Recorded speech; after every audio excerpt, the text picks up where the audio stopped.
Assalamu alaikum wa rahmatullahi wa barakatuh. Chers compagnons du Coran, bienvenue à toutes et à tous dans ce nouvel épisode de l'atelier sous la protection de la sourate Al-Mulk, dans lequel nous allons étudier le dernier verset de la sourate. Nous allons étudier le dernier verset, mais ça n'est pas le dernier cours, parce que comme je vous l'ai déjà dit précédemment, nous allons encore continuer notre travail autour de la sourate Al-Mulk afin de devenir son compagnon, c'est-à-dire de purifier nos âmes à travers sa mise en pratique. Avant de commencer, je voulais remercier Allah subhanahu wa ta'ala qui est celui qui nous a permis d'arriver au bout de l'explication de la sourate Al-Mulk, et je lui demande de nous mettre la baraka pour qu'on puisse devenir des compagnons de cette sourate, et je lui demande également qu'il nous récompense tous pour notre travail, et je vous remercie pour votre assiduité, je vous remercie pour votre travail et votre régularité, et j'espère vraiment vous avoir apporté beaucoup à travers ces cours, et comme je vous l'ai dit, ça n'est pas fini. Le plus dur reste à venir, parce que comprendre une sourate c'est bien, mais ça n'attaque pas encore le nafs. C'est vraiment la mise en pratique de la sourate dans laquelle nous allons essayer de nous purifier, dans laquelle nous allons essayer de délaisser des mauvaises habitudes, des mauvaises paroles ou des mauvais comportements, et nous allons essayer de nous développer en mettant en pratique des nouvelles adorations et autres. C'est ce travail-là qui demande un travail sur l'âme. Donc même si la compréhension d'une sourate, surtout d'une sourate de 30 versets, demande de la patience, demande de la régularité, demande des efforts, sachez que le travail le plus difficile, c'est le travail de purification de l'âme à travers sa mise en pratique. Nous sommes le 30e jour, subhanallah, et je suis content que l'Aïd n'ait pas été aujourd'hui.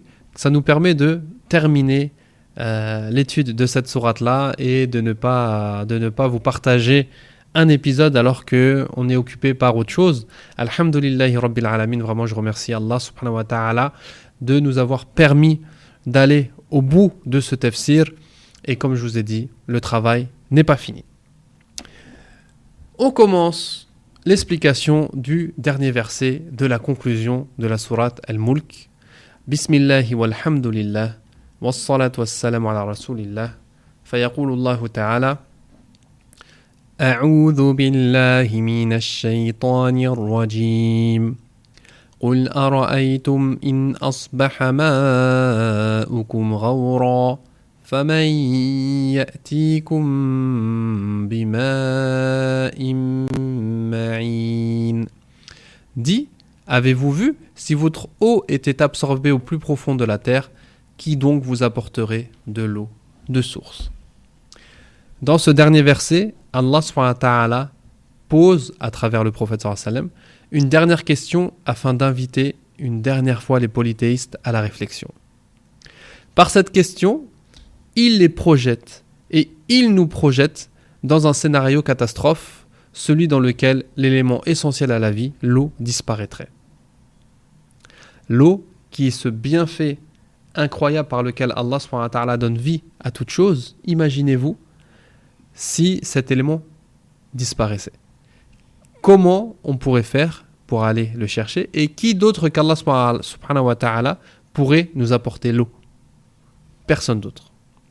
Et ce verset y rejoint le verset 21 dans lequel Allah subhanahu wa ta'ala nous dit: quel est celui qui vous donnera votre subsistance s'il s'arrête de fournir son attribution? Et parmi la subsistance, il y a l'eau. Mais ils persistent dans leur insolence et dans leur répulsion. Donc Allah subhanahu wa ta'ala, plusieurs fois dans cette sourate-là, il appelle les polythéistes et les mécréants à réfléchir et à se poser des questions existentielles. Honnêtement, si Allah subhanahu wa ta'ala fait qu'il n'y a plus de pluie, si Allah subhanahu wa ta'ala fait que l'eau soit absorbée par le sol, qu'il n'y ait plus une goutte d'eau sur terre, comment ferions-nous et vers qui on se tournerait pour demander l'eau? Est-ce qu'on se tournerait vers les idoles, vers les fausses divinités, ou est-ce que tout le monde se retournerait vers Allah subhanahu wa ta'ala? Et c'est ce qu'on fait, subhanallah, à travers la prière de l'istisqa, la prière de la demande d'eau, de la demande de pluie. Quand vous vous trouvez dans des régions désertiques ou des régions très chaudes comme la péninsule arabique, c'est couramment que dans les mosquées, on fait salat al-istisqa, les prières de demande de la pluie, parce qu'il y a des périodes qui sont vraiment très sèches. Ce verset parle aux Arabes car il rappelle l'histoire du puits de Zemzem, miracle d'Allah attribué à Ibrahim et Hajar, soumis à Allah subhanahu wa ta'ala. On rappelle donc, ce verset, il a également une notion historique. On a vu que dans la sourate, Allah subhanahu wa ta'ala, il interpelle les mécréants par la création, par des questions, par des images, par des bienfaits et par des faits historiques. Et là, Allah subhanahu wa ta'ala, il fait une allusion aux faits historiques que tous les Arabes connaissent avec le puits de Zemzem, qui a été un miracle attribué à Hajar et Ismaïl et indirectement à Ibrahim, parce que c'est Ibrahim alayhi salam qui les a installés à la Mecque, qui était désertique, sans aucun point d'eau. Et on a ce miracle donc du puits de Zemzem. Et bien sûr, Allah subhanahu wa ta'ala l'a attribué à Hajar, Ismaïl et Ibrahim parce qu'ils étaient soumis à lui. Ils adoraient Allah l'unique. قُلْ أَرَأَيْتُمْ إِنْ أَصْبَحَ مَاؤُكُمْ غَوْرًا. Voyez-vous, si votre eau était absorbée au plus profond de la terre, qui donc vous apporterait de l'eau de source? قُلْ, encore, donc, ô Mohammed, passe ce message en mon nom, en réponse à ceux qui pensent que d'autres qu'Allah ont le pouvoir sur la vie et possèdent quelque chose.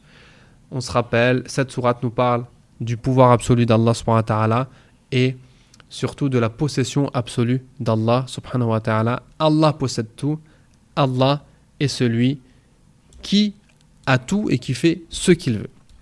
Qul ara'aytum, avez-vous, donc dans le sens raisonnez un peu, réfléchissez, c'est une question rhétorique qui a le sens de la négation et du blâme, bien sûr. Personne ne peut venir avec de l'eau si Allah subhanahu wa ta'ala décide de nous en priver. Et voilà, c'est un blâme, quoi. Réfléchissez un petit peu. In asbaha ma'ukum. Donc asbaha, c'est vraiment dans le sens de devenir. Donc si l'eau que vous avez devenait absorbée, je ne sais pas si ça se dit en français, mais voilà, c'est vraiment asbaha, c'est le fait de changer d'état. L'eau, elle est présente et ensuite elle disparaît. Si votre eau était absorbée, l'eau est un des plus grands bienfaits d'Allah subhanahu wa ta'ala, si ce n'est le plus grand bienfait d'Allah subhanahu wa ta'ala après la vie et l'islam. Mais de toute manière, il n'y a pas de vie sans eau. Car il est la base de la vie sur terre, l'homme lui-même est composé à 70% d'eau. C'est un des signes de la miséricorde d'Allah subhanahu wa ta'ala, et on a dit que la miséricorde d'Allah, elle est mentionnée à travers toute cette sourate-là, et plus particulièrement dans les 3 derniers versets, comme on l'a vu hier et avant-hier. Avec l'eau, on boit, on arrose nos plantes, on abreuve nos bêtes, on lave notre lessive, on lave notre vaisselle. Bref, aujourd'hui, imaginez-vous, vivre un jour sans eau, c'est impossible. C'est impossible. Donc imaginez-vous, on ne trouve plus une goutte d'eau. Personne ne peut prétendre posséder l'eau. Ghawra in asbaha ma'ukum ghawra. Donc ghawra, c'est le sens de absorber par le sol, entrer dans le sol. Et ça fait référence également, on dit qu'un puits, on lui donne ce terme de ghawra ou de ghawr quand il est vide. C'est-à-dire quand on lance un seau dans le puits et qu'on le ressort vide, sans aucune goutte d'eau. Et c'est l'image qu'Allah subhanahu wa ta'ala nous donne. Imaginez, la terre devient comme ce puits qui est vide et auprès duquel vous ne pouvez plus ressortir une seule goutte d'eau. Ce verset peut être compris comme une menace, dans le sens où si vous continuez dans votre rébellion, voici un châtiment par lequel Allah subhanahu wa ta'ala peut vous punir une grande sécheresse.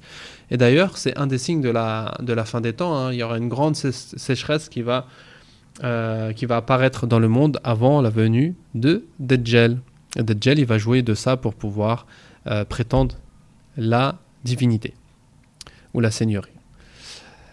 Qui donc vous apporterait de l'eau? Allah seul, subhanahu wa ta'ala, possède ce pouvoir sur l'eau. C'est lui qui possède l'eau et qui a le pouvoir de nous attribuer l'eau. C'est lui qui est le seul à pouvoir faire descendre de l'eau du ciel ou à pouvoir faire jaillir l'eau de la terre. S'il la faisait disparaître, rien ni personne ne pourrait l'atteindre. Même avec tous les outils que vous possédez aujourd'hui, avec lesquels vous creusez des puits, vous faites des trous dans la terre, etc., personne ne pourrait atteindre l'eau si Allah subhanahu wa ta'ala décide de la faire disparaître. فَمَنْ يَأْتِيكُمْ بِمَاءٍ مَعِينٍ. Ma'in, c'est traduit par, ou ça a le sens de l'eau de source, l'eau douce, surtout l'eau potable, hein, et également l'eau qui apparaît à la surface de la terre est facilement accessible.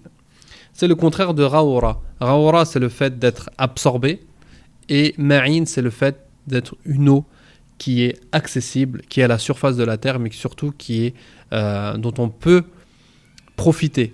On peut la boire, on peut faire beaucoup de choses à travers avec cette eau. Qul ara'aytum, dit avez-vous vu, in asbaha ma'ukum ghawra, si l'eau que vous possédez, entre guillemets, si l'eau que vous utilisez aujourd'hui était absorbée au fond de la terre, qui viendrait vous apporter une eau douce, une eau potable ou surtout une eau accessible, si ce n'est Allah subhanahu wa ta'ala? Personne.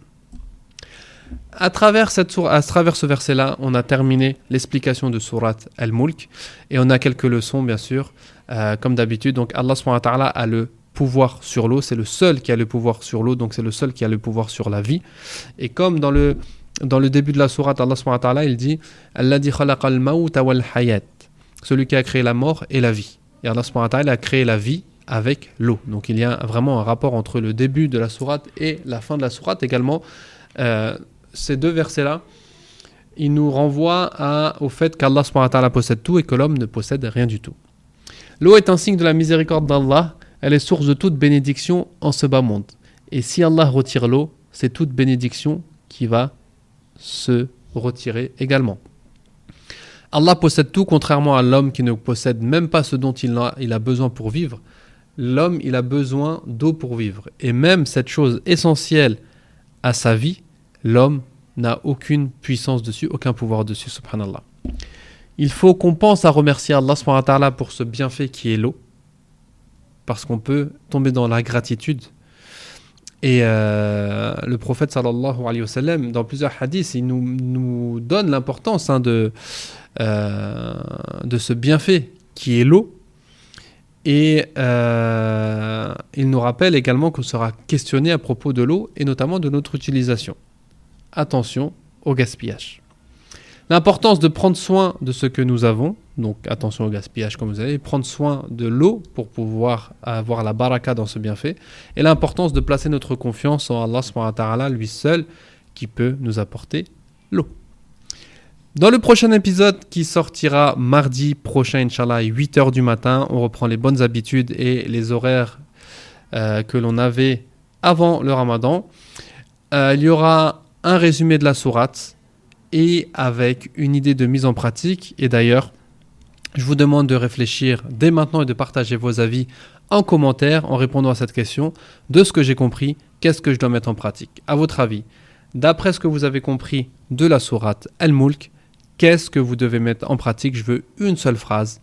Je dois nanani nanana. Je dois nanani nanana. Ok? Essayez de faire ce travail. Pour ceux qui sont déjà sur l'Institut Deviens compagnon du Coran ou l'Institut Vivre le Coran, c'est un travail qu'ils ont l'habitude de faire, donc il n'y a pas de problème. Pour ceux qui sont novices, c'est un travail qui demande un peu de temps, un peu de réflexion, mais c'est un travail vraiment qui va nous pousser, qui va nous aider vraiment à cette mise en pratique. Donc je compte sur vous pour faire le travail et pour partager aux commentaires vos avis de ce que j'ai compris. Qu'est-ce que je dois mettre en pratique? Qu'est-ce qu'est la recommandation pratique principale de cette sourate? Et moi, Inch'Allah, je vous réponds dans les commentaires. Et pour étudier la méthodologie complète de la mise en pratique des sourates du Coran, je vous invite à rejoindre notre plateforme Deviens compagnon du Coran, dans laquelle on explique toute la méthodologie et après on applique cette même méthodologie sur les sourates du Coran, comme on va le faire avec la sourate Al-Mulk. Je vous laisse découvrir tout ça avec le lien qu'il y a dans la description. Et demain, ou très rapidement, Inch'Allah, je vous envoie les supports visuels de toute la sourate, Inch'Allah. Si vous avez des questions, n'hésitez pas à me les envoyer par mail ou en commentaire. Et c'est avec plaisir que j'y répondrai et c'est avec plaisir que je vous accueillerai également au sein de la plateforme Deviens un compagnon du Coran pour continuer notre aventure dans l'étude du Coran. Wallahu ta'ala a'la wa a'lam. Avant de finir également, je tenais à vous souhaiter Eidukum Mubarak, taqabbalallahu minna wa minkum, wa ghafarallahu lana wa lakum. On demande à Allah subhanahu wa ta'ala d'accepter notre jeûne, nos prières de nuit, nos bonnes actions, nos sadaqas. Et on demande à Allah subhanahu wa ta'ala de nous faire vivre encore de nombreuses années pour qu'on puisse vivre et profiter de ce mois béni pendant encore de nombreuses années. Barakallahu fikum. Wassalamu alaikum wa rahmatullahi wa barakatuh.